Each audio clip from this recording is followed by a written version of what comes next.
Hey everyone, welcome back to the garden. It's a beautiful day and we're actually going to get some things planted today. We did get some things planted just a few days ago, and I'll just show you a real quick clip of where they went up at the top of their property, the arborvitaes. And we did earlier today get some of the annuals planted. We did not buy many annuals yet. We just have too many other things to do, but we bought that tray from Costco of the New Guinea impatiens. So we got those in the ground, and our plant haul was getting smaller when we got the arbs planted and the weeping Alaskan cedar. But then of course we keep getting beautiful things in at the garden center, so of course I had to bring some more things home. So I'll show you those things. I'll show you some other things that we ordered online, and then come garden with us and we'll get some of these things planted.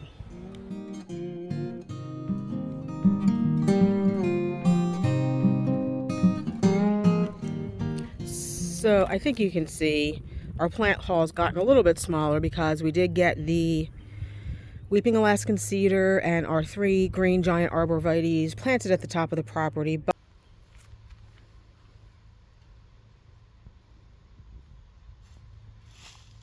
But we also did buy some more plants. I just brought these 2 beautiful kaleidoscope Abelias home from work yesterday, I think. I also brought these 2 beautiful native geraniums. These are the Geranium maculatum. Those are going to replace Roseanne geraniums up under our fallen mulberry tree, which do not do well up there, and I think one of them did not survive the winter. It started to flush out, but I don't see any sign of life. Hopefully the other one lasts long enough for us to move it. But these 2 beautiful Abelia are going to go up near our blue shadow Fothergilla. We're also going to plant, I'm looking for it in here. Let me find it. Here it is. Another Annabelle hydrangea. And something else I want to show you. We're not planting it today, but in one of my videos, I think over the winter, new plant introductions, I talked about the Rose of True Devotion. It's a climbing rose that's small. It only gets 6 to 7 feet tall. So I was able to find one. It came in the mail maybe a week ago. So just wanted to share that with you. It did come, and it came beautifully. I mean, fully flushed like this. This is quite unusual. You saw how small that Annabelle hydrangea was. This is absolutely gorgeous. But this is what we're getting planted today. Not sure. I thought there was a tag on one of these, but anyway, so it's a kaleidoscope Abelia. One of the few plants that gets wider than it gets tall that I actually like. And I think you can see why. I think it's going to look great with the blue of the blue shadow Fothergilla because of the chartreuse color. You can see all the variations in there. The new growth is like orangey bronzy. It also gets pretty flowers. I think it's going to look great up there. I don't see a tag, but I think these are like 2.5 feet tall to 3.5 feet wide. Very pretty. I think it's going to look great. And I found a cover for our Vigo garden hose. It's cute. I like that it has pockets. You can put stuff in it. So we're coming down the path here. It's kind of shaded. We're still in the sun shade a little bit, but I think you can see. Remember last year, this is where we always plant, or we try to always plant some beautiful marigolds to contrast with the sunshine blue Caryopteris with pretty blue flowers. But I thought, maybe I don't want to plant marigolds every year, so we got these 2 Oh So Easy Hot Paprika roses. Obviously, they're not blooming yet, but they're a nice small rose with the gorgeous orange flowers that I like, and they'll stay small enough here, like 1.5 to 2 feet tall and wide, so that they won't come over onto the pathway, and they should be easy enough for a technician to step over should we need someone to come out and service the air conditioner. And obviously, we'll show you those again when they start to bloom. And then coming over here to the front of the house is where we put the New Guinea impatiens. There's 5 of them here. There was 8 in the tray from Costco. Quite breezy out today. I hope you can hear me.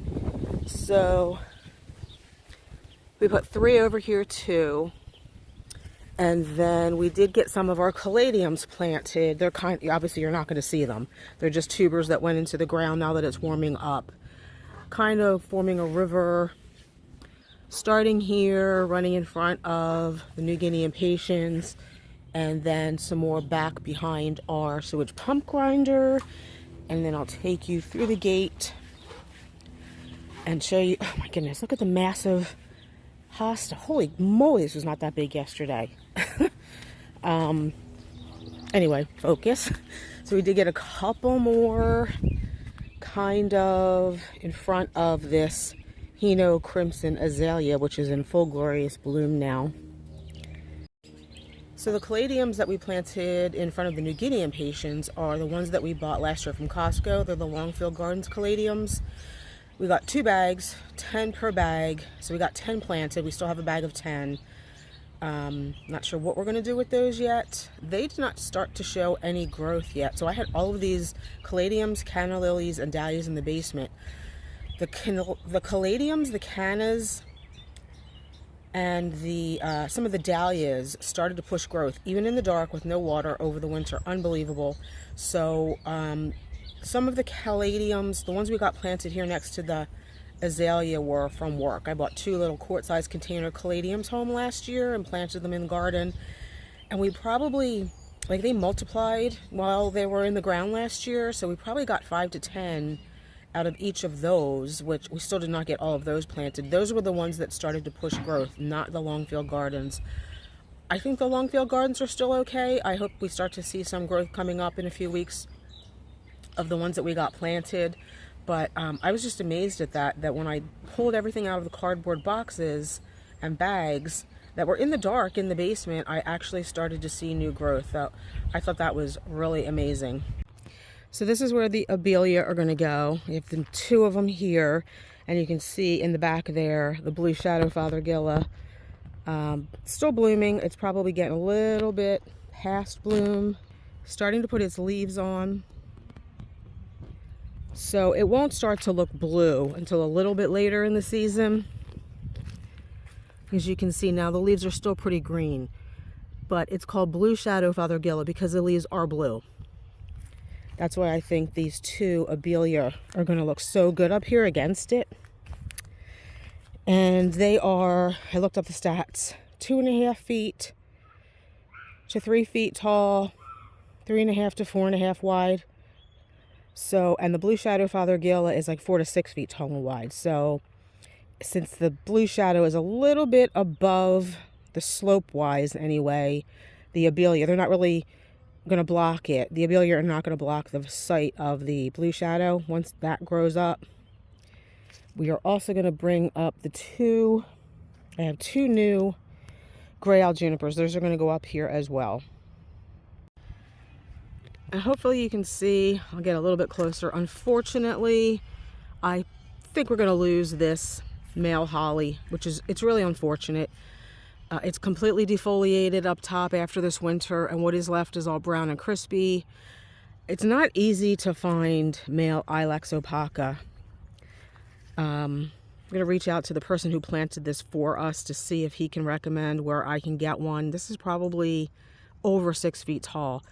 You know, I don't want to get a 3-gallon container shrub up here. It's going to take forever to grow. This was a nice sized tree. It's just unfortunate. This winter killed a lot of things. While we were up here, I thought I would take the opportunity to show you that the Dicentra Valentine is blooming. Beautiful. I'd really like to find another one of these. I don't think we have them at the garden center this year, but this is a beautiful Valentine. Beautiful Dicentra. I just love the red flowers that really do look like hearts.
It looks tiny right now. It's because it is. It was only a gallon-sized container. but it came as sticks and it's already started to leaf out. So we now will have a hedge of 3 Annabelle hydrangea here. And I think actually kind of right in between the bucket and the auger there, we'll get another Haas halo.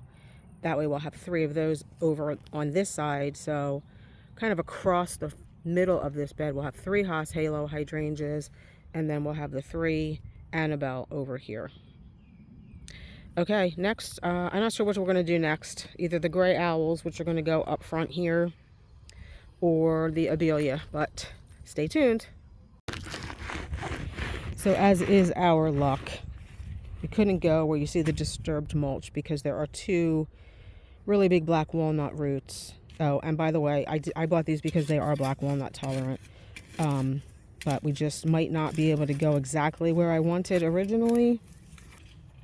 And these are going up here because I could not get any definitive answer on whether or not the Kodiak Fresh Durvilla or any Durvilla is black walnut tolerant. I could get a definitive answer that Abelia are black walnut tolerant. So that's why I switched out my plan to transplant the 3 Durvilla up here. And we're going to go with the Abelia, which I actually think are prettier. As we get closer to the meadow, I would prefer to do natives, but can't always, so. Does that hole seem better? Yeah. All right, so I think we're a go.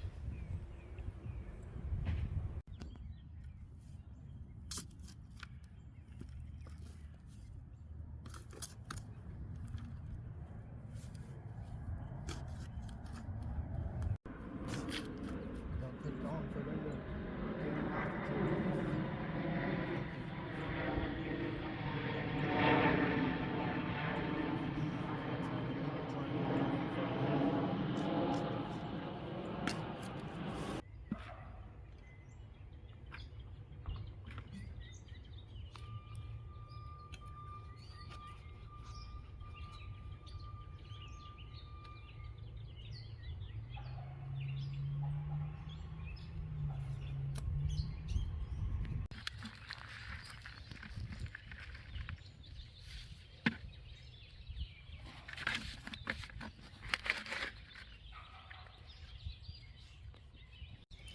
Okay, so we got everything in. Let's just go take a quick walk.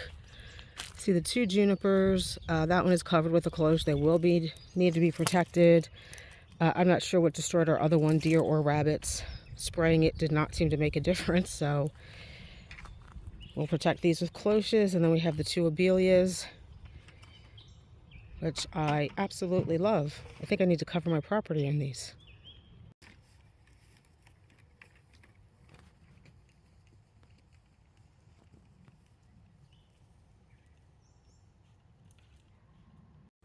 So that's going to be it for today's video, guys.